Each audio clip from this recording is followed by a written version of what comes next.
Yan, ikot muna tayo dito sa farm.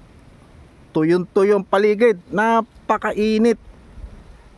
Kaya kung makita nyo, walang damo. Pero pag rainy season, puro damo dito ngayon, tuyong-tuyo. Wala kayong makitang damo.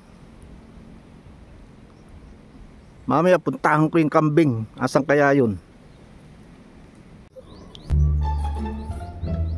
Dito tayo sa area ng kambing. Pasyalan ko muna tong kambing.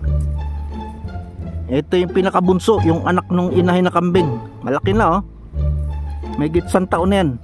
Ayun yan naman yung nanay niya, oh. Buntis ngayon yung nanay niya. Nabuntis na naman ni Toro. Baka tong katapusan ng buwan, mga anak yan. Tapos ayun si Toro, yan yung salarin. Ba't nabuntis yung kambing yan?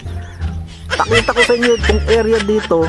Ito lang kasi ang pwede kong paglagyan sa kanila ngayon. Kasi ito na lang ang may mga konting damo o halaman na pwede nilang kainin. Kung tutusin, yung mga nakikita nyong green na yan, hindi na nila pagkain yan. Kasi ang kambing, namimili yan ng pagkain. Hindi lahat ng klase ng damo o halaman na tutubo kinakain nila.